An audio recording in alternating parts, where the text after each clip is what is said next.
We just know when we meet Mangu, it's a walkover. When we meet Kiambu High School, it's a walkover. So when I see, there's a time we came, and when I see somebody coming to the hockey pitch in his school uniform, swinging his hockey stick, I'm like, I don't think we can even beat Kirangari like this. So it worked for us. It has kept us going for 97 or so years, 98. Maybe we need to relook. Of course, where it needs to be tweaked, it can be tweaked. I know right now, Mwalimu, you cannot release 2,000 students into Kikuyu on a Saturday. During our time, we were only 700 and something. And then out of that whole population, those who would have 50 shillings to go buy chips in Kikuyu are probably a third. So even if you tell the boys, on Saturdays you are free to go, there will be a very small population outside there. Yeah. So can we relook at that culture? When we say, I used to wake up, you're all Set P members, that's because only Set Ps will be asked to wake up at 5. The rest of the school wakes up at 6. Was in bed at 9:30. In fact, it was a punishable offense being found out of bed.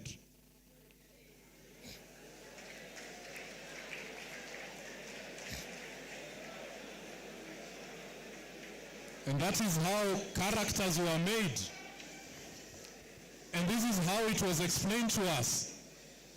If you have 2 hours to do something, you will do it perfectly. If you think you have 6, then somewhere down the line you'll think, oh, I have time. Oh. But if it is all structured and strict, then if you have 2 hours to read, my friend, you'll use those 2 hours properly. So let us relook at the culture. It is what has kept us going. We have had schools come and go. We have been challenged by Maranda. I don't even think some of you know Maranda anymore here. There was a time they were threatening us. Oh, we have beat Alliance High School.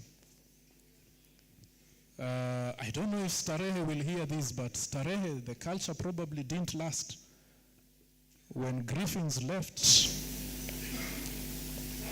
they are making a comeback, yes, but so we are great and we are proud of it because there was a culture somewhere that was left onto us. We have twitched it to work in the times that have come, but it has made us stand the sands of time. Thank you. I hope I've answered part of your question.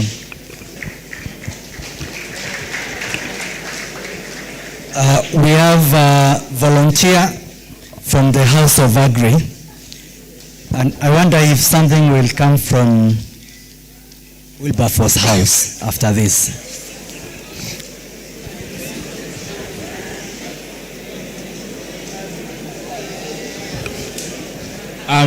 I would like to ask, could you explain more on geometric? Oh.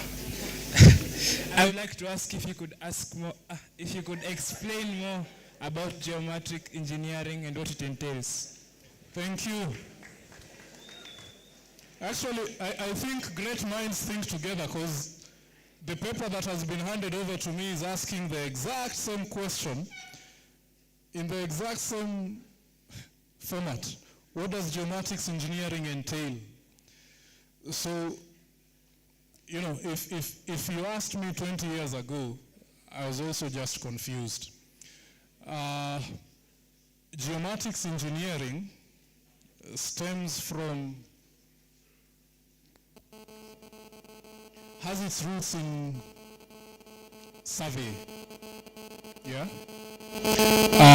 If I can give the technical explanation, the textbook explanation, it is the collecting, analyzing, and dissemination of data. Now, everything that's happening is happening somewhere. So that explains to you that GeoBit. So it's data being collected somewhere on Earth. Geo means Earth, doesn't it? Yeah? So when we talk about collecting data, what are we talking about? We are talking about, it could be, where are the schools? In those schools, what are the numbers? What are the classrooms? You know, where are the water points? Where are the towns? Where are the businesses? And that's why I think the first instance when Google landed, they asked for geomatic engineers because we could map. But then it's not mapping the old way. It is encompassing technology. You have heard of satellites. You have heard of remote sensing, using satellites to capture data. You have heard of smart sensors. Yeah, IoT. IoT is like a branch of geomatics engineering, the Internet of Things. Passionate about. We have things like smart water meters. How is your meter read? Somebody goes there to read it and then sends you the bill. You know, a smart meter will be sending you your bill on your phone every end of the month. Yeah? So geomatics entails that, collecting data in modern ways. It could be through remote sensing. It could be through digital ways. At my second company, we actually pioneered data collection. You know, to you guys, it's like, what's that? Collecting data using phones. Before that, people used to walk around with pen and paper. What's your name? And then his first job was actually that. You would walk around collecting information on a pen and paper, then go to the office, then you start typing it in. We're actually the first company that started collecting data using mobile phones and similar apps. So that's what geomatics is. What requirements one needs? I don't know what they need nowadays. Geography is an aspect, sciences. I don't understand nowadays what the cutoffs are. But if you're Alliance High School, I'm sure you'll get into university. This question also asks, how was my experience undertaking the course at JQuat? It has grown. We were just the second class doing it. It has been 20 years since. It was fun. We had to do some breakthroughs. I remember when we were leaving, we didn't even know what Google is, what mapping APIs are. You guys have computers nowadays. You have phones. Maybe even some of you are sneaking them. Instead of just sending text home for money, you can Google what map APIs are and such nicer stuff, you know, like a good Alliance High School boy will be doing. Yeah? And that reminds me, your previous IT, what was Simba? IT what? IT captain mentioned how he managed to garner votes from you guys. Boys are still naughty boys. Those of you who gave him votes, you know how you gave him votes and why he got the votes. These ones are laughing because they know. How was the teacher-student?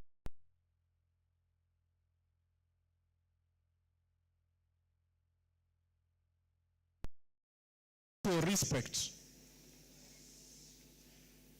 And I'm wondering, Mwalimu, how is this question here? To put you on the spot. It's a good story, a long one. Okay. Yeah, and I'm guessing, and it's the reason why we have chief principal back in this school. Yeah, because he understands the culture. The one he actually left. No, let me tell you, let me explain something, because I've just had those booze and it's time to get real. If there was a time that the culture of Alliance High School was the culture of Alliance High School, it's probably when he left in '96. And he's the best person to have come back because he's comparing the Alliance High School he left in '96 and the Alliance High School he has found, and he's wondering what happened. But then, change cannot just happen drastically. The only thing you guys are cheering about is sleeping. But are you going to put in the hours in choir? Are you going to put in the hours at the rugby pitch? Are you going to put in the hours in drama? Some of the most beautiful and wonderful dramas I've ever attended here are from this school, the best actors I've ever seen. In fact, I always compare people I meet out there to some of the people I saw on stage at Alliance High School. I'm like, nah, that play is not as good as what I experienced back in high school. Those guys are not singing as well as what I had back in Alliance High. And it is the story across generations from Alliance High School. Do you have anything to add, or should I take more questions? You guys can jump in and help. Thank you, Chairman, for your insight into and digging into that question about the culture, because that is one of the things I'm talking about every day. Needless to say, and I possibly have not had this one, when I came back last year, it took me only 3 days to tell the school, this is not Alliance. Because the Alliance, I know, is the one that the chairman has described. In fact, I'm happy that question has been asked, the teacher-student relationship. And the chairman has answered it very well. It was mentor-mentee. I know it because I was here, and I know, and possibly one of these days I'll gather the boys that I taught, and boys I knew. The boys were, students in my classes. And I know a few have come here and said, my geography teacher, my maths teacher, I was in hockey, especially those who were in hockey, the boys that we used to meet every day. And we walked with in their 4-year journey. Because I know things happened. And I literally have tried to talk to you and tell you what I know about Alliance. And what has made Alliance sad, we have lost quite a lot of it. And I can assure you, it's not the big things. It's just simple things, small things. These people don't know what farm work is. I can tell you that. They don't know. Actually, I was actually explaining to one teacher. I could not understand how the teacher doesn't know what farm work is, because he's one of those supposed to be in charge of the program. It is just there on the timetable, it's there on the program, but nobody knows what it is. And specialization doesn't exist anymore, thanks to COVID, partly. They don't know what specialization is. Morning work today is a joke. Last year I had to fight the Form 3s, literally I had to fight. Literally today is the norm. I buy from the canteen. You remember those days when you drop a piece of paper and you're on punishment, courtesy of prefects, just because you dropped a paper. Today, they don't know what getting is. You remember getting? Being done by prefects? I wish they would know. I don't know whether any of this knows even the in your time, you missed Mr. Wagetu, because there is a card that was being given. Whether you ever saw that one. The best criminal used to get a card. And that card was everybody, that is the worst that you could be given. Last year I fought sleeping time until I had to change the program. In fact, the first thing I did was change the evening program last year. I have changed it further now. But I think now we are getting a semblance of order. True? Especially those who were there last year, you know the kind of mess you had in the hostels. But now, at least we are getting some semblance of order. There is somebody who has said no there, but you know you are speaking to yourself.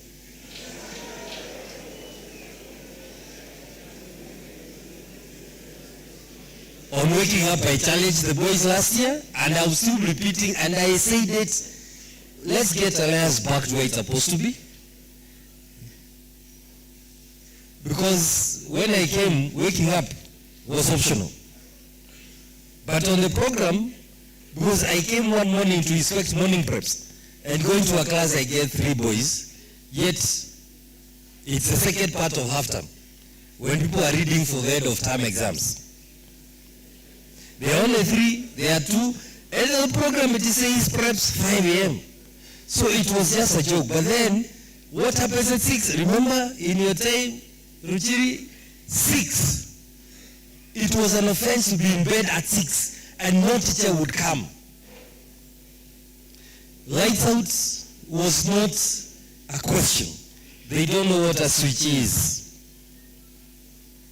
And I'm happy you have repeated it, or you have said it, that the worst, or it was punishable not to be asleep by 9:30. Sleeping time was 9:30, because prep was ending at 8:45. So when I say last year prep must end at 9:15, some came and told me, no, you made it too short. I said it's actually too long. It was supposed to end at 8:45. But it's because of what we do, because I've liked what you said, you know. When you are given a responsibility, actually when you chose to do, you do it with the whole of your heart. You do it wholeheartedly. You chose to join a team, you're a team member, you give your all to the team. Today I go for those practices and I'm looking from a distance and I'm wondering, what's wrong with these people? I'm telling you people, you're far. By the time you get that alliance culture, you have a long way to go. The good thing is that I am here to tell you, and I'll keep on telling you. Because one of the things that I know is that we are going to get there. It will take a while, but we shall get there. If you look at the few things that I have said, enough is enough and this must be done, and it is getting done. The good thing is I have the resolve. Sometimes when I resolve this is going to happen, it has to happen. So we have, Alliance has stood the test of time. And I've liked the paying it forward, because people have come in, they have accepted what is being done, and they have carried on, and possibly even bettered it. And you ask that question, that's a story for another day. I'll give you that story of how it ended up, the relation between teachers and students got so bad. The stories I'm hearing, and I don't know, I don't know whether they have the patience to listen. But I have listened to the stories from 2011, 12, 13, 14, 15, and the things that, how it I will share with you one of the days. Exactly how the situation happened. For it to get where it is now. But I'm sure it's something that we can correct. But you see, respect is everything. You know, it was one of the things that I knew about Alliance and the boys in Alliance is respect. Respect. And as I speak now, somebody is murmuring there. That couldn't happen in Alliance. Simply because by the time you're opening that mouth, a prefect is just there next and you're booked. You ask about Saturday punishment. Mheshimiwa, you're the one who was about punishment, who has been on punishment parade. They don't know what that means. As it was done, punishment parade on Tuesday and Saturday, as it was done. Because it used to be a Tuesday and Saturday affair. No teacher involved, purely prefects. You know, there is a lot that Alliance has lost, but I'm sure with your support as OBC, we are going to get it back. Because Alliance must be Alliance. There are no two ways about it. Alliance must be Alliance. Thank you so much for the opportunity. So I'm receiving some pretty good questions here, and it's good that we are having this discussion. So, yeah, I'm happy they're even being asked. I'll start with the first one because this is quite personal, so I need to answer it. I'm calling Mheshimiwa here because some are touching on leadership, and he will fill it in. He will give actually the perspective from a prefect of the Alliance High School. You guys call guys from the 1900s. You know, to us, 1900s are 1900 to 1925. So when a guy calls me, you're from the 1900s, it makes me feel old. This is a personal one, and I like it. Did you face any discrimination due to your dreadlocks, especially in the job market? I like the questions. Yes. The answer is yes. Definitely not from your generation. You guys don't care. In fact, you probably like it. But even from my parents, they are like, why are you putting such a hairstyle? Luckily, I started off in an organization that was heavily in tech, Google. And if you understand the work culture nowadays, Google probably introduced some of it. The tech companies introduced some of it. Don't care your hairstyle or how you dress. In fact, I'm not a guy of suits. It's actually, and I was making this joke with the older boys. Sasa nitaanza kuvaa masuti proper because of the chairman position. But yes, in the tech industry, not too much. But of course, you can always tell when you go somewhere and people see you with your dreadlocks. You have to prove yourself harder than somebody who is clean shaven. Yeah, it's a culture thing.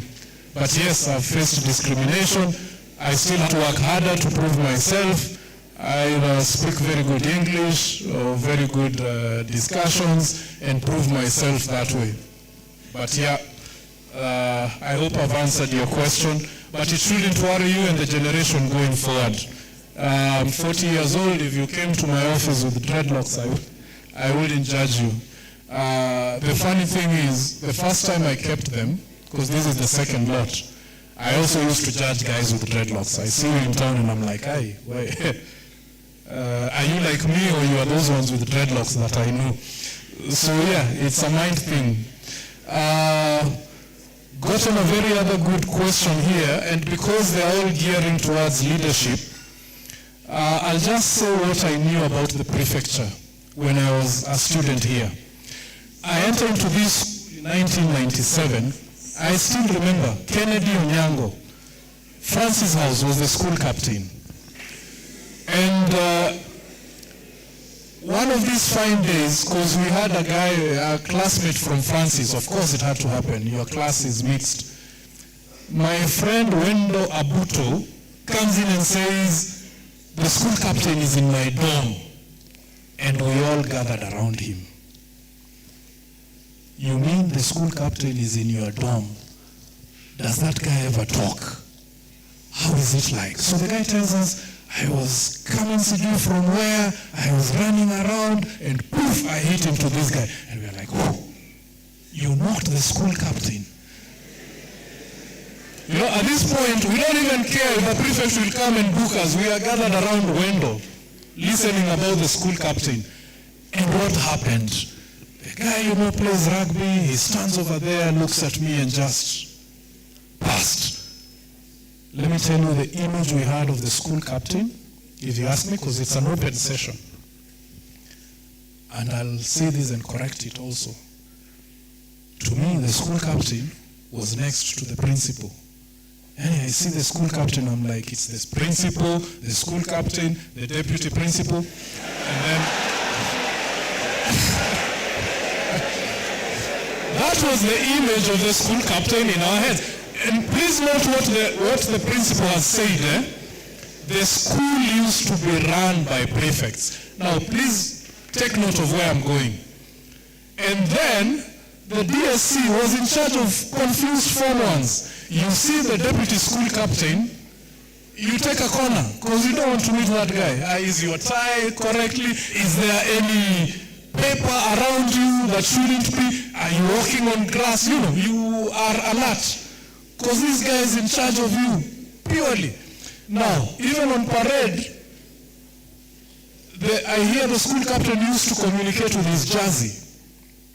If he comes wearing a different type of jersey, the Form 4s know, hey man, we need to up our game. Maybe we are not waking up as we are supposed to. And you hear them talk, because parade ground we used to stand Form 1 according to dorms. Form 1, Form 2, Form 3, Form 4. It's like, the school captain is angry. What did you guys do? Oh, I hear it's so and so from that. But then this is what I later learned. Even the school captain used to get punished. The school captain was not even greater than the teacher on teaching practice. Yeah. If he met the teacher on teaching practice, he will be a student. But to us, and the image we had, and the respect we gave them, this guy was next to the principal. And I can tell you, look at the prominent old boys you talk about, starting from Mheshimiwa, Pentagon. All our school captains are great men of this nation. It started here. Yeah? It started here. They learned these things here. We all liked to be school captains. Mheshimiwa, there are some questions here that only you can answer. You know me, I never rose. I played hockey. I thought they'll make me a dome captain. I wasn't. There's a question like, going back to the issue of culture, kindly clarify how the following were done: lifting for committees, prefects rising, induction after grace period.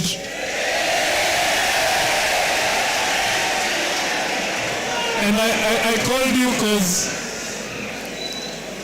no, I think it's also used to happen at night. I don't know.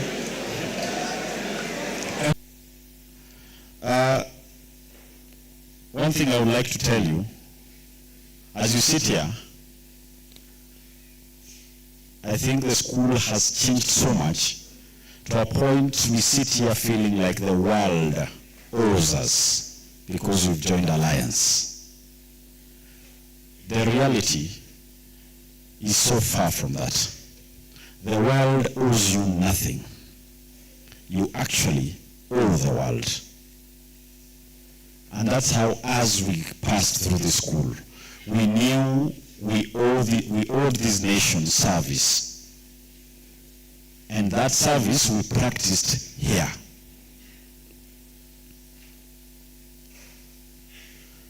As a Form 1, the only morning workstation that I was given, he said he had a flower bed to be watering. I wasn't very attractive to the morning work coordinator, so to say, because I was this poor boy who during opening days didn't have chapatis and anything to offer. So my only morning workstation I knew as a Form 1 was cleaning the toilets. And I cleaned the toilets in all the 3 terms of Form 1. But there is nothing I really respect more than the training I got of cleaning the toilets. It taught me humility,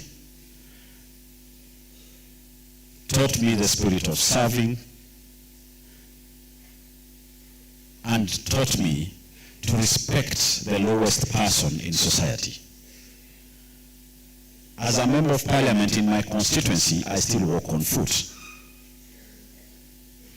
You will find me carrying the dirtiest of children because of what I learned as a Form 1, washing toilets. There is no low person. The world owes you nothing. From Alliance, you owe Kenya and the world a great load of service. You have to start practicing now. No one is out there to serve you. It's going to be so rough for you if you live here expecting to be served. Just because you went to Alliance, you went to university, the world does not care.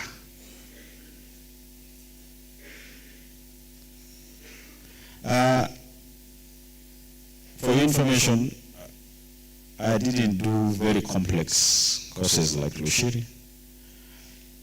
I am a graduate in Bachelor of Commerce, marketing option. That is why I dress like the lawyer and accountant. He dresses like an IT guy. We are all comfortable in our skins. Get your comfort zone. How do you choose a career is one of the questions here. Actually, for me, what you find yourself doing without struggling, that is where you're supposed to be. What you find fun doing, that is where you're supposed to be. When I joined politics, many people told me it's going to be a struggle. It wasn't. For me, politics is a hobby. And that's why I've never lost an election. So whatever you want to choose, first of all, you need to see it as a hobby.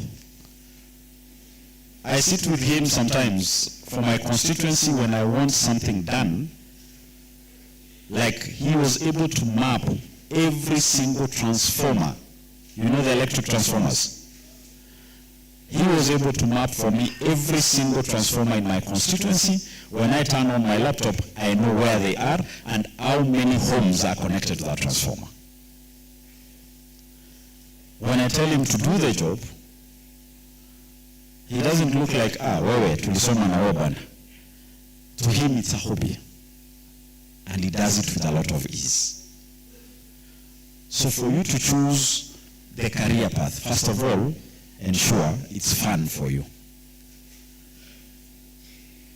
That way, you will not get into depression.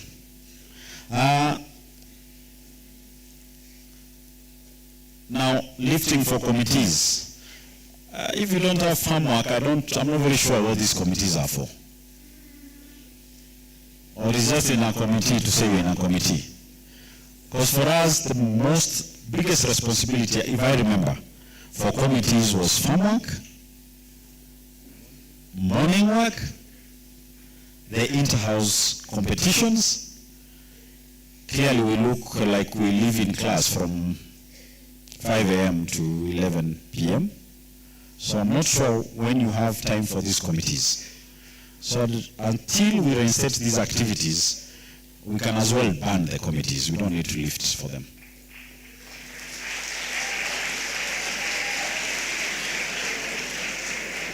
But if we are going to have the committees, starts the competitions we used to have. End term, we have the winning house, school farm, the rewards of biscuits. Sijui kama hizo ziko. Sasa mnarewadiwa nini? There is no school farm. What do you compete in? Classwork. So there was no lifting as such.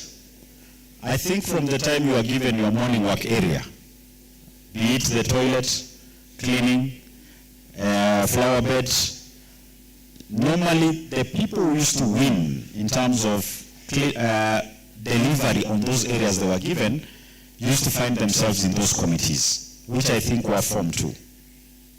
Are they Form 2? No. Form 3, right? I remember I was one of the committee members.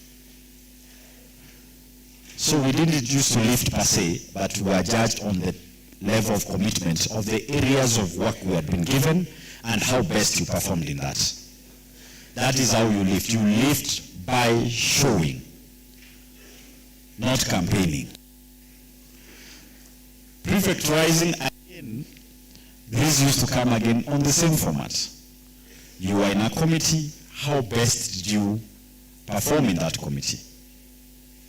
Then you could find yourself again being identified. There were many ways of identification, be it through the prefect's body or the staff. Induction after grace period, this is new. I'm clearly not aware of what this is. Dining hall captains. I was a dining hall captain, and this was my dining hall.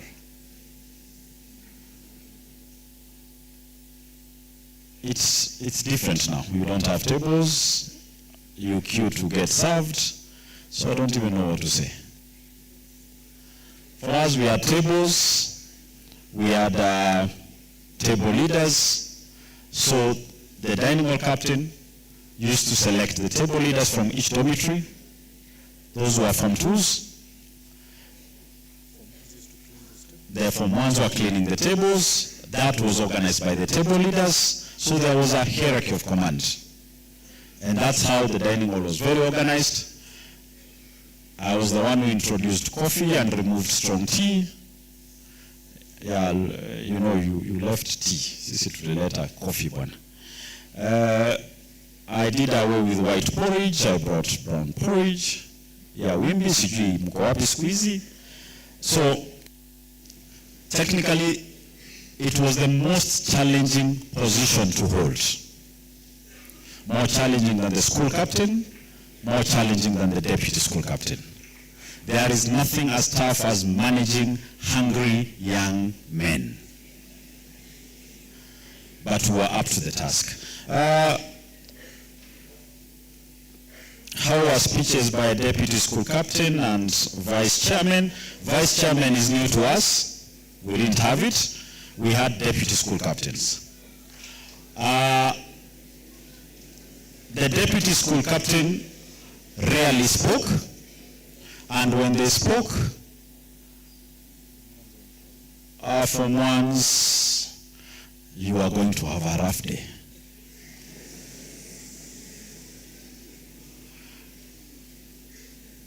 And if it was not from one, whoever he was going to mention that day, be it a Form 4, you just count that week a lost week. So deputy school captain were quite, them they were not respected, they were feared. The school captain, as he said, as Lushiri said, they were respected. So the two most feared persons in the school used to be the deputy school captain and the dining hall captain.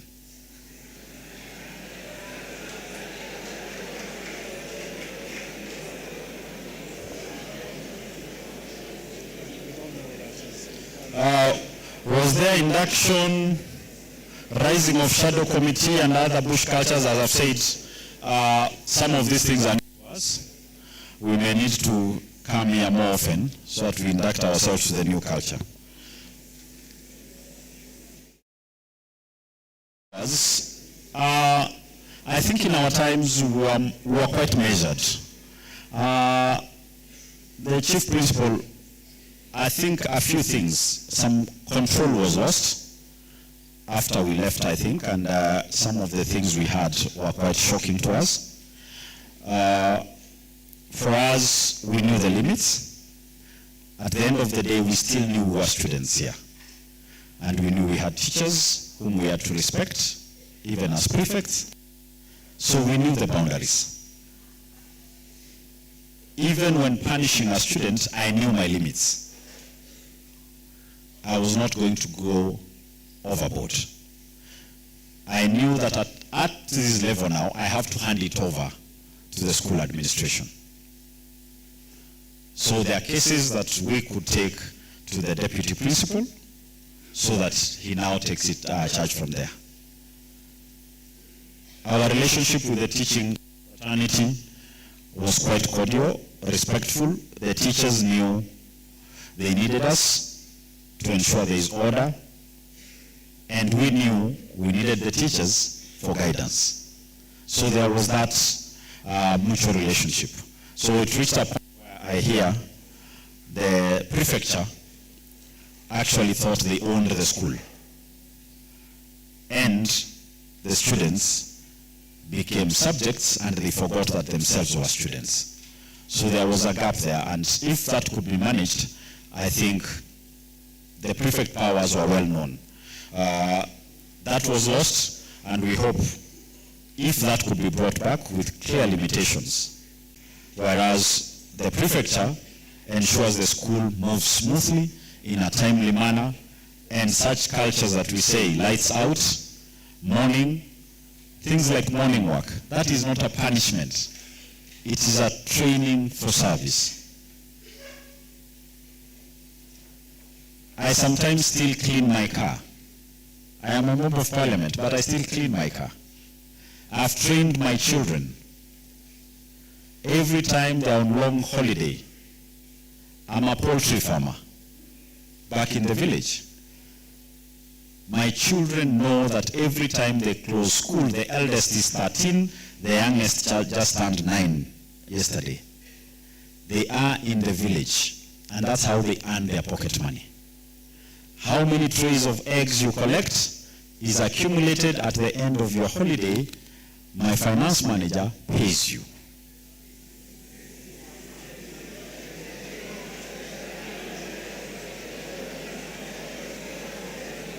For me,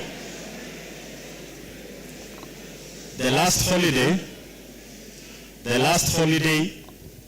my children were at work and they were joined by his son and daughter. His son is 8 years old and the daughter is 6. They were also going to work, picking eggs every day. To me, as I said, the world owes you nothing. You owe the world. That's what I'm training my children. They have to get out there, get their hands dirty, because there's nothing that will come easy. As a member of parliament, I know I have to train them to stand on their own. Today I'm here, tomorrow I may not be there. They need to know how to fit in society.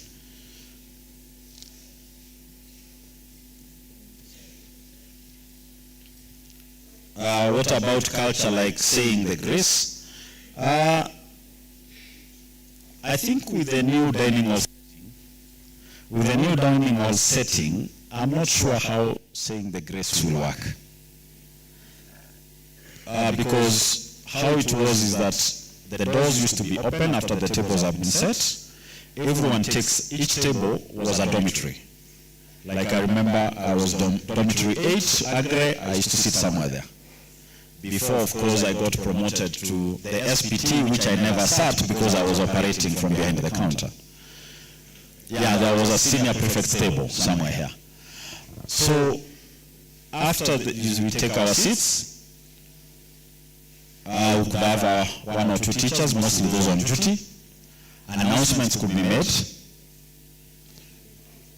by the prefects, and then the senior prefect on duty was the last to give the announcements if the school captain and deputy school captain didn't have any announcement. And then after that, leaders in the grace. So with your current setup, I'm not sure if that can work, unless maybe we work very hard as the old boys and those of you joining us, pay it forward.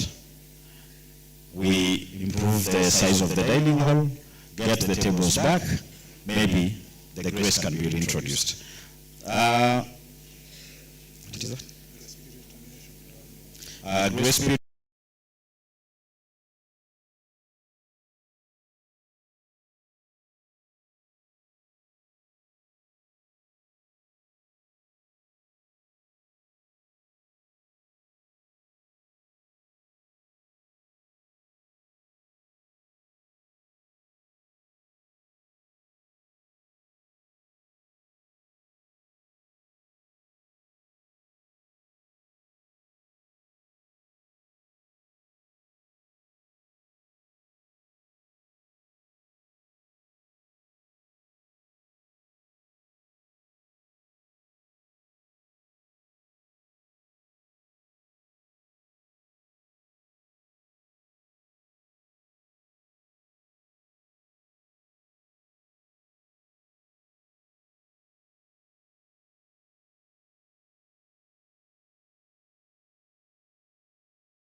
The questions, but as I say, it looks like we've deviated quite a lot from the culture, but slowly we cannot change these things backwards as a radical move.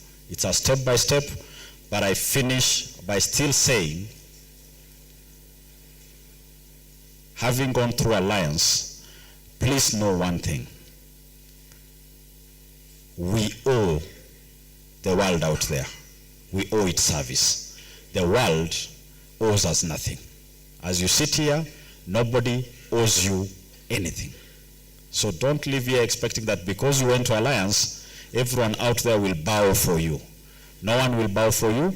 No one will recognize you except we, the old boys, and we'll want you to walk with your shoulders held high, and we'll support you to ensure you fit into the community. Thank you. Thank you, Mheshimiwa. I'll run through the other questions quickly. There was the first one that had been given that asked about the student-teacher relationship. I think the principal has handled that well. Were radios legal? No, they were illegal, but boys were always boys. There were some contrabands. So that's the truth as it is. You get caught, you get punished. It's illegal. Was corporal punishment there? It was there. You'll get 6 of the best from the deputy principal. But I'm guessing right now it's outlawed, so there's no corporal punishment. But then that's a discussion about the school and how it's run and the BOM and I don't know. I remember during our time we tried to get rid of the trousers, and each and every old boy would come and ask, well, are you guys serious? We were in this school when it was colder, and we still survived with those captulas. So what is all this agitation about captulas? And we are unique, and right now in hindsight, I wish I can get one. I'll be wearing it. Somebody has asked a very interesting question here, and probably the way I tackle it is this. You know how rockets are made? The fuselage part is specific size. And people are asking, why is the rocket this size on the fuselage? I think it is 2 meters. And then somebody explained it. You know, where the US built the rocket station, to get there, you had to use the railway. Now, the railway is certain gauge. So it can only carry this size. Because if we are to pass through a channel, if this thing is too big, then we're not going to pass it. So when they were designing that, they put that in mind. For us to transport this fuselage to the site, it has to be this length. Now, when somebody asked, and where did the railway get this gauge? Do you know, digging back, they realized the size of the railway and how much you could carry went back to the Romans and how they used to ride, because the Romans designed the roads. And when they were designing the roads for military purposes, they were riding on horses. And they were designing them for horses. They used to use 2 horses. So it all boiled down to the fuselage of the rocket is 2 meters, and that's exactly the size of 2 horse asses next to each other. So a horse here, 2 meters. And that's how you have the standard rail gaugeway and the fuselage of the rocket. Now, I'll go back to what I was explaining. The other one is about the great things to do in the world. I'm almost leaving AHS and don't know what direction I'm to take. At this point, I'll just throw a dice. How do you choose a career? Throw a dice. Gashora was here. Old boy John Gashora was here, and I listened to his speech, and he said one thing. At some point, there used to be pressure. I want to be a doctor. I want to be. If you're focused, you need to know what you want to do. Now he started off doing electrical engineering. He's ended up a banker, and there are so many stories like those. He started as a dramatic engineer. I'm ending up doing commercials, selling airtime. He started as a Set 2 chairman. He's now encouraging Nyambaria boys to perform better as an MP. So don't stress yourself too much on what to do.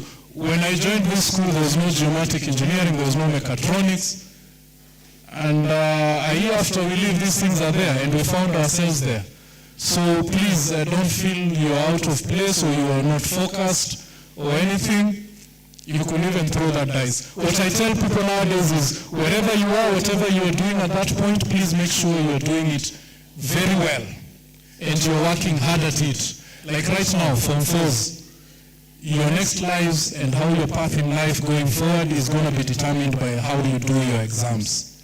That's where you are. That's the point you are at in your life. Work hard. Do well. If you are Form 1, your work is a rubble, be a good. No, I'm just joking. So yeah, that's a career question. This one, please, the paying forward question, whoever wrote it, see me after. And I think in the interest of time, now this one is more about regaling you on how handing over used to be done back then. Well, let me have never told them how handing over used to be done. It was such a wonderful moment during handing over. We used to officially close the school on Wednesday. We would have, what is it called? The final parade at the school hall, and we will all go there. Those of us who didn't rise, of course, disappointed. Form 1s, you're happy because that day you break dinner, you're going to have jelly. Do you guys still have jelly on closing? No, you don't even know what jelly is. So you're going to eat chicken, you're going to have jelly, and then the winning houses are going to have their biscuits. But then at the school hall, you're waiting to hear who's going to end up on the SPT. Now, how these guys used to do their magic, I hear it has changed over time. During my time, we had to vote. The guy who tormented me in my final year here got so many votes. He actually got the highest number of votes for dining hall captain and assistant, so he had to choose his own assistant. I don't get it. But previously, the prefects themselves would sit down, of course, from the different houses and discuss who you're going to hand over to. But remember, as I said, the prefects used to run the school. But that list still had to pass through the teachers. It had to go through your dorm teacher. It had to go through your housemaster. Because, boys are boys. You can be naughty. People may do things. But yeah, the teachers had the final say. And they were responsible like that. We introduced democracy. And during the final dinner, we would wait there to hear who's going to be announced. Of course, they'll start with the compound prefect and then move to, I think, medical. A hierarchy is a bad thing, man. So you just do your compound, medical, and then I don't know, the house captains. And please, guys, there was even an order on how the houses are following each other. You know, nowadays we come and ask somebody, do you know the houses at Alliance High School? You guys start taking me from Maneno, Campbell, Agri. No, there used to be an order from the very oldest one. The formula was actually log-ups. Do you still have that in tightest? Yeah, you start with Livingstone, Agri, Wilbur. We can skip Wilberforce, Grave. Yeah, there was an order, and the prefects will be announced in that order. So you know who your house captain is, and then after that we will wait for the senior 5. And when the school captain is announced, and we're all like, oh yeah, that's a great one. We are good, we are set as a school. And that's how the handing over used to be done. And these guys were thoroughly prepared for the job ahead. The school would run, the teachers would always be there, they would always patrol. There was a teacher on duty, but the school was being run by prefects. That one I cannot deny. Yeah? I'm even surprised that nowadays you're talking about, I meet old boys and they're telling me I cannot leave a piece of paper anywhere. Atako barabara if I get it. And these are people who finished in their 70s. I cannot step on grass. I was taught back then in 1970, never step on grass. So maybe that's why some are complaining, oh, the kids of nowadays, are you sure you went to Alliance? You know, some things I can't do, even up to date. I cannot.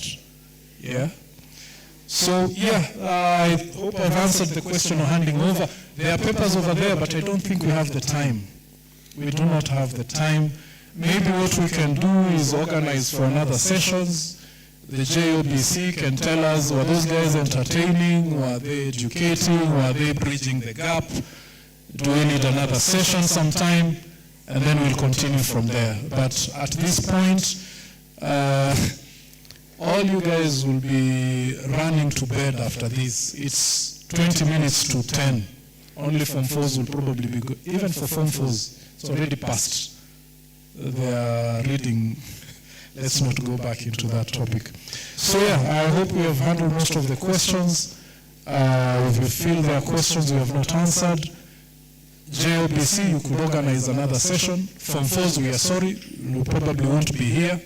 but I'm guessing the people that this message needs to hit at most are the Form 3s, the Form 2s, the Form 1s, so that we get our school back to where it was.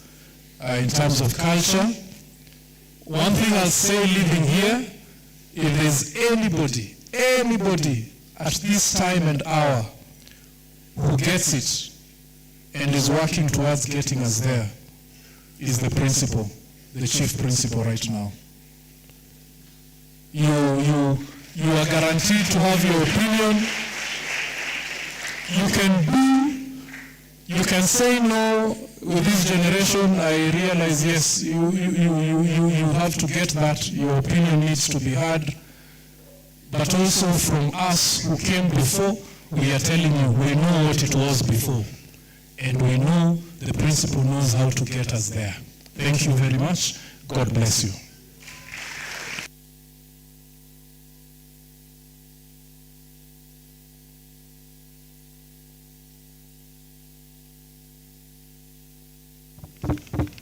Thank you so much, Chairman OBC, Mr. Ruchiri Omoto, for your insights and for sharing.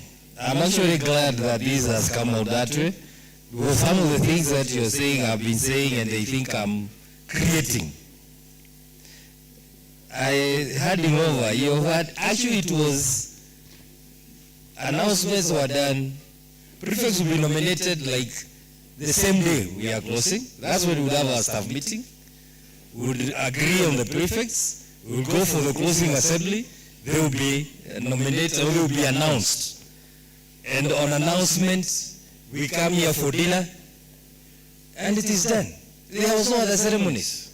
Today, the reason why that is coming up is because I have fought it. I fought the rising, I fought the handing overs, because they are accompanied by rituals. I call them rituals because they are actual rituals. They are funny things that have happened around the handing overs. And actually, they are much better now. There's a time where it was even worse. And even oaths were being administered as part of the handing over. What we talk about, and before I continue, Kevin Kenywa, for me. Where are you sitting? Can you see Mr. Akwea? Mr. Akwea is sitting on this other head. Kevin? Who is sitting next to Kevin Kenywa? On fours, 4B.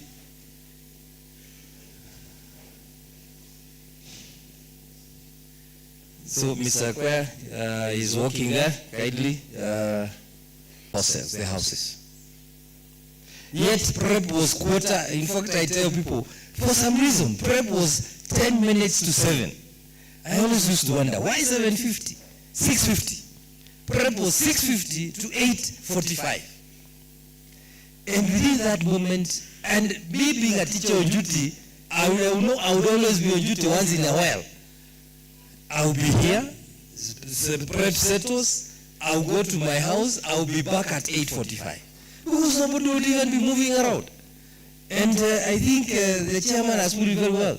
You have little time, you have a lot to do, so you must use it well. But I think today there's little to be done, so there is a lot of movements.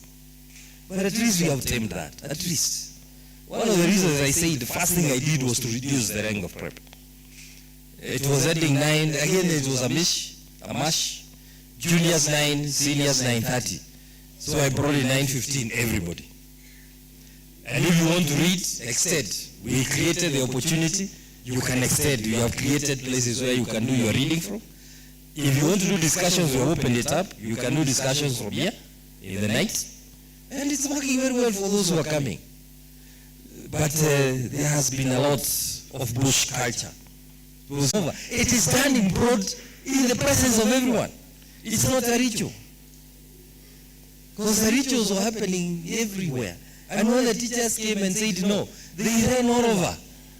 And they transferred the handing over to, I don't know whether the subcommittees or those who rose as house committees, what you are doing now that, I don't know whether you succeeded in or completed the handing overs. And you know the sad part is that we were not aware. This was happening on a Sunday evening after preps. We were not aware the rising was going to happen or the handing overs. So, and the question is, if it is genuine, why are we not being told? It is organized somewhere and it is supposed to happen. Bush culture, please, let us have alliance. And you see, I tell them, Alliance is a school that tops the country. Alliance is a school that is at the top. And Alliance, nobody disputes about what Alliance does. But Bush is a school that is competing with other schools. That is what the definition I give the boys. Bush is what is competing with other schools. Because Alliance never competes with anyone. Alliance is in a class of its own.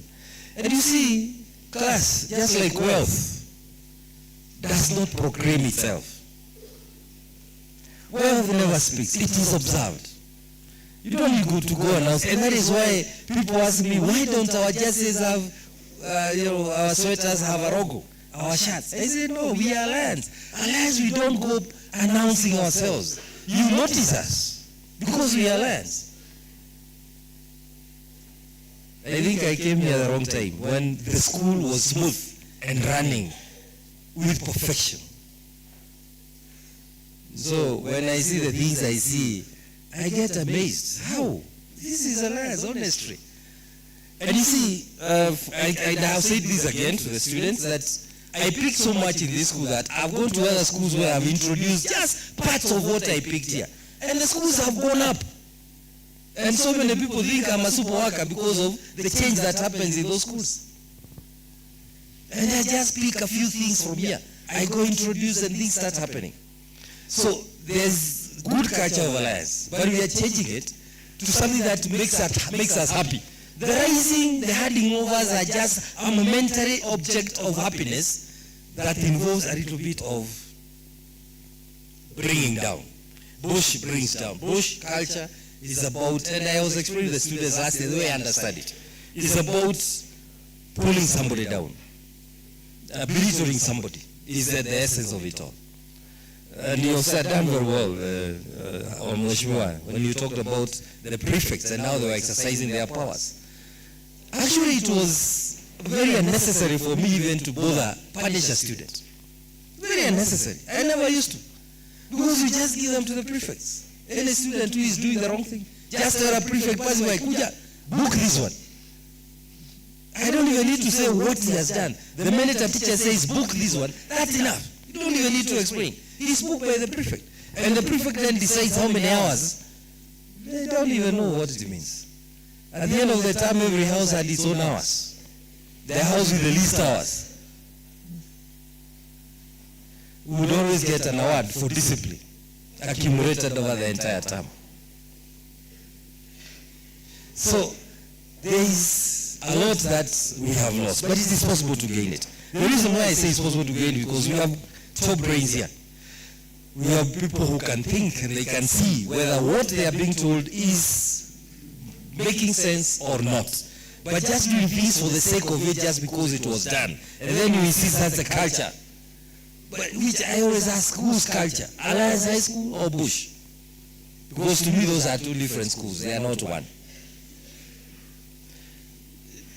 Thank you for sharing your insights. And I know there are those may have questions which have not been answered. We have agreed with the Vice Chairman, Mr. Starrings, that he's going to compile those questions and they will form the basis on which they are now going to look for the next speaker in the next Thursday evening talk. Because we still need to keep on impacting on what we are doing, and this is a continuous process. And what I know is we have only one way to go, upwards. I really look forward to the alliance that is at the top. And Chairman, what I tell the students, Mheshimiwa, during announcement of KCSE results, it was never a question of who is number one. It was a question who is number two and what is the gap. And I was explaining to someone today that one time Starrings came so close to beating us, they made a lot of noise about having more students than Alliance. They had to about 220, as we had about 160. So they were saying, no, you should rank people based on the number of students. Our 160, the student had a B, and there's a lot of comparisons. He's saying, why are we making comparisons? In fact, I remember that year as teachers we said, If they think they are close, let them wait for this year. And that year we worked extra hard. And the gap became even wider. And it went back to where it's supposed to be. And they kept quiet. I don't know whether that commitment, this is a commitment that the students must make. The question is, are we making that commitment ourselves? I have challenged the students.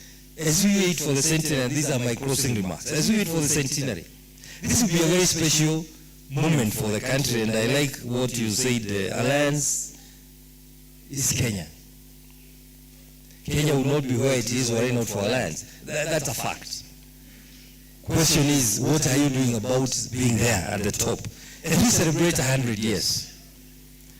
We need to give this country that top performer. We need to. We have to. And that is going to come from you people.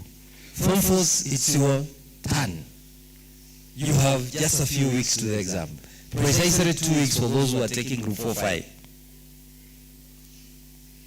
We have to give this country the top performer that was started in 1926 to mold the next generation of leaders for the country. A job that has been done in an excellent way. Unless you don't want to be that leader that was envisioned by the founders of the school.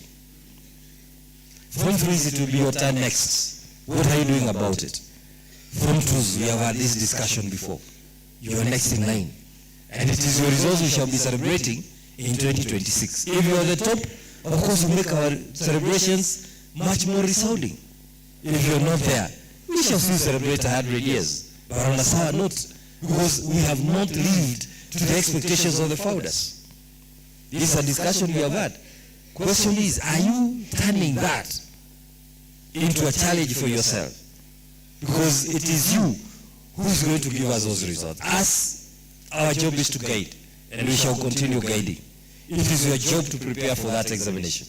And it is you to get ready. And we are here to make sure you get what we require.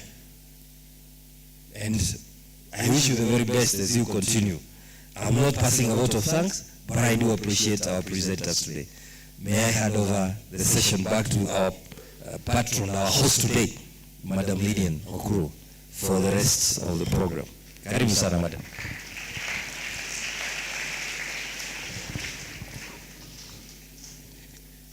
Thank you, sir. To Mheshimiwa, the OBC chair and the vice chair, and gentlemen, thank you so much. My take home tonight, and which I wish that is a take home for all of us, is that we have to pay it forward. And number 2 is that the world owes us nothing, and that we owe the world. And number 3 is what Mheshimiwa said, and this is something we have said constantly: morning work is not a punishment. So I hope we all got that morning work is not a punishment. So we take up the challenge, and we wish to thank you so much. At this juncture, I request the Junior Old Boys Club Chairman, Madenge, to give his remarks. Madenge, take the shortest time possible. From there, Madenge will invite the person to take the vote of thanks. Then, so that I don't come back, the band, you will close for us with the school anthem and the school prayer. Then from there, I'll request our visitors that we head back to the boardroom. The students, please, you will remain seated and wait for instructions from Mr. Akwea. Thank you so much, and may God bless you. Thank you.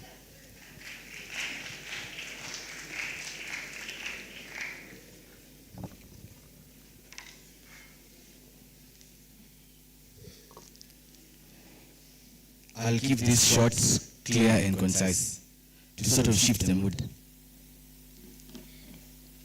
So, the world suffers a lot, not because of the violence of the bad people, not because of the evil deeds of the villains, but because of the silence of the good people. So today I want to thank the good people in front of you who chose to speak up and maybe inspire one or two of you tonight. My name is Nick Mathenge, school number 13748, Grieve House. I'm not sure whether Grieve was existing during your time, because I've not had a single old way from Grieve. So I don't know if you're asking yourself, can anything good come out of Grieve? Well, I'm the answer.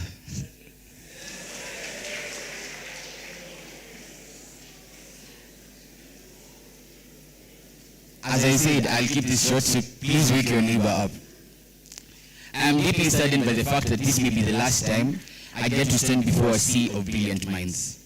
Alliance has not been easy, but it has definitely been worth it.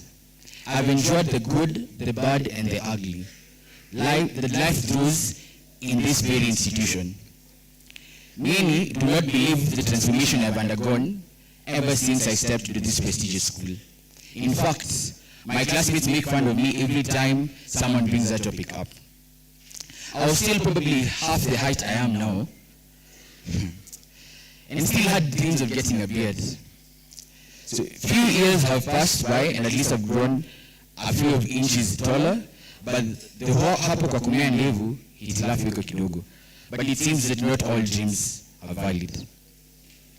So in Form 1, I was ready to conquer. I knew I had what it took to be great.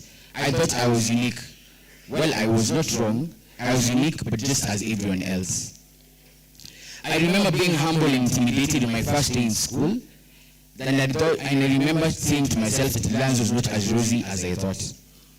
I remember that my deskmate was deeply engrossed in the world of Form 3 physics while I was busy cramming Euphorbia luprenica.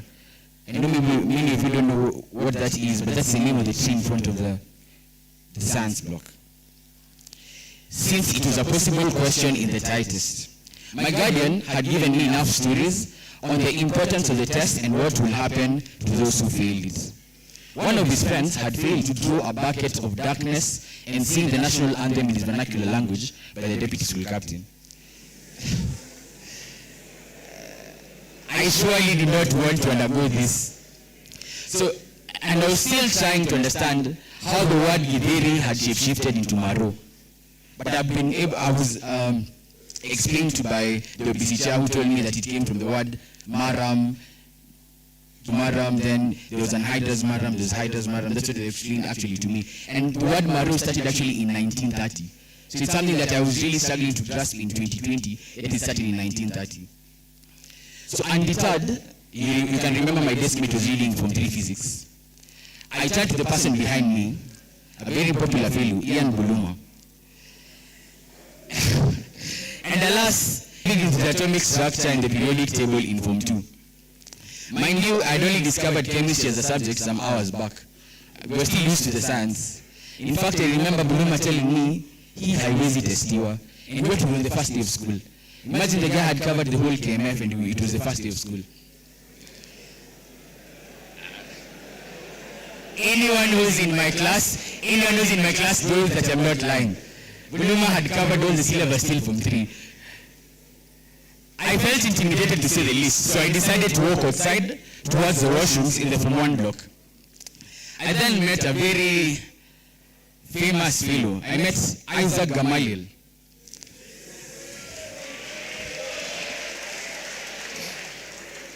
So I met Isaac Gamaliel hurrying to class. In his hands was Advanced Electricity, Volume 2. Then, that's not even the best part. Written down there in some very small font was Alliance Electricity Volume 2. Then down there was for university students. Well, I'm sure the Form 1s, Form 2s, and Form 3 do not really know the case, but for the Form 4s, we all came to learn what that meant later. The experiences I've had in this school have shaped the man that I am today, and I'm entirely grateful for that.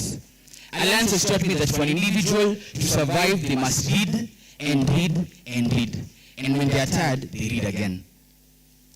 It is here that I learned that gist was not in the clothes that I wore, but the actions that I did.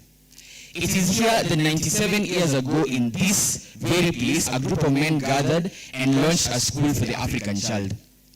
They put in their blood, sweat, and tears to set up the hallways that we roam in today. We cannot afford to let them down. We cannot afford to let ourselves down. We cannot afford, Mheshimiwa, to have Nyambaria beat us. No, we cannot even let them dream of beating us. Because we know what we have seen and when we know what we believe. Because Alliance started as a whisper. Alliance started as a whisper. a whisper that is now a chorus deeply rooted in us and our country, a chorus that cannot be deterred, that cannot be ignored, and a chorus that rings across Kenya as a hymn that will not only build Kenya, but fix the world. Before I finish, to the Form 1s, Form 2s, and Form 3s, you know, for a good garden to flourish, the gardener needs to tend to the flowers. If you want to wake up at 6 a.m. next year, you need to tend to the Form 4s, the few days they have left. You see, a man cannot read on an empty stomach, you know. It's only 2 weeks. So, if you want to wake up at 6 a.m., kindly invest now. And now to the Form 4s. Let us show the world and let us show Kenya that there is only one school, that there is only one alliance, that you are one people. Thank you, Alliance High School. Thank you for shaping me to the man I am today. Now I want to invite the Assistant School Captain for the vote of thanks.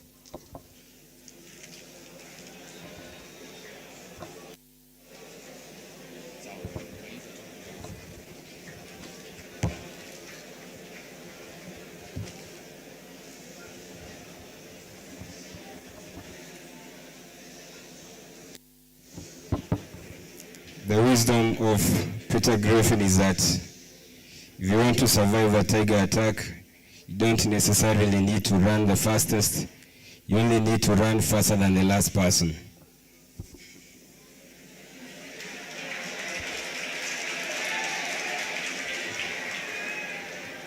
Honorable Member Clive, the Chairman of OBC, Luchiri Omoto, the Chief Principal, all staff, my fellow students, good evening.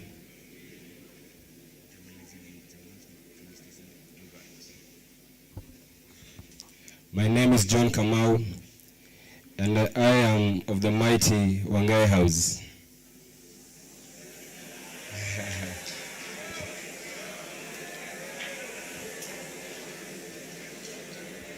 So today, just like any other day, we are here to witness that whenever we converge as a family, the iconic stories of the Alliance must always emerge.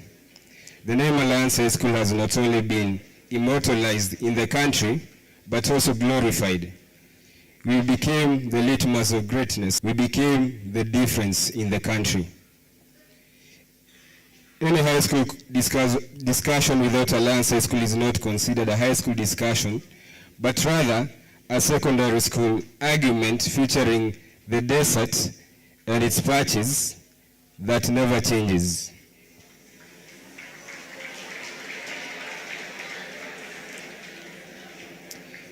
And if by any chance they become position 1, they always say that we beat Alliance. But someone needs to amplify to them that you can never beat Alliance. You can come position 1, but you can never beat Alliance, because Alliance High School is a whole system. Alliance High School is an entire structure.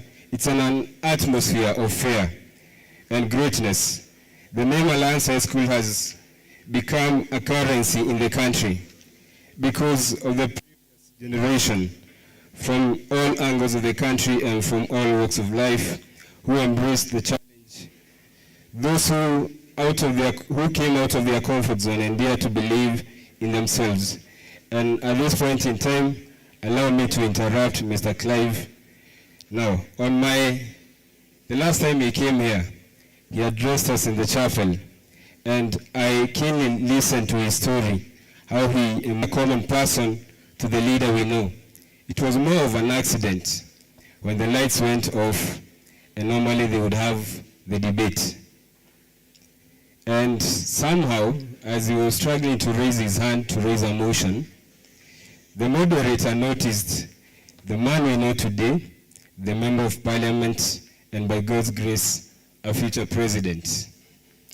So, he was noticed accidentally, and that challenged me to come up with something that could give people a chance to believe and to actually tap into the oratory potential within them, because I believe it's something that we all have, and any orator in the room can attest that if you have oratory skills at your hand, that is assured gold in your hands. And I now proudly report to you that with the support of the Chief Principal, we've been working on a club that its core objective is to make you realize that greatness that lies within you. It's there, but more often than not, the world convinces you and perhaps programs you to think that you can't be that confident leader that you know. But this, I'm proud and glad that is fading off. As I conclude, I would like you to know that nobody is going to give you anything that you have not earned. Nobody cares how tough your upbringing is.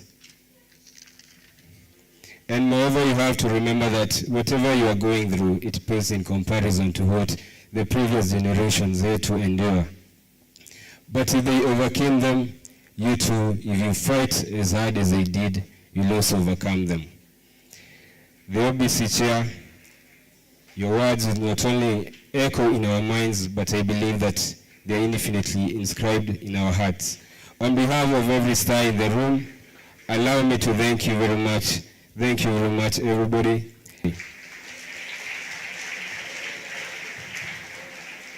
And may God bless the Alliance High School.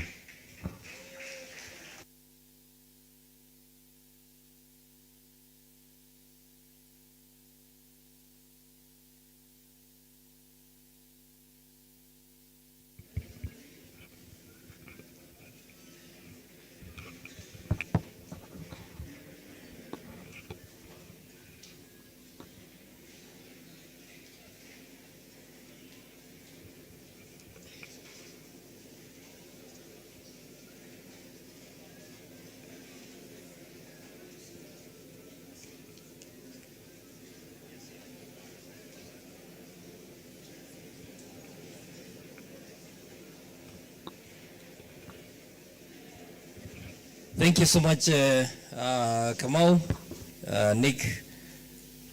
Mheshimiwa wanted to say something before we say the crossing, the anthem and the prayers. Kindly, Mheshimiwa.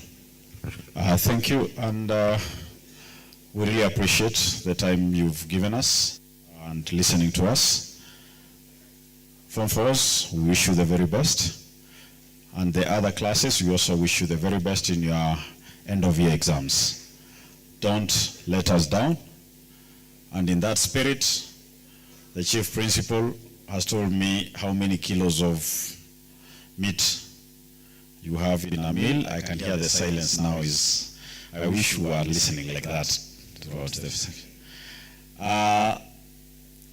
Principal, I will leave you at least uongeze nyama ya siku moja.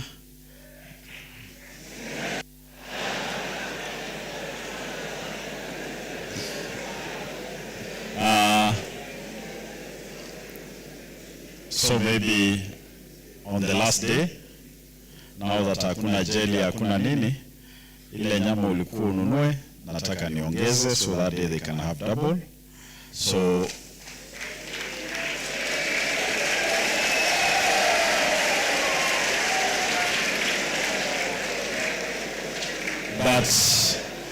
but there's a caveat to that. There's a caveat.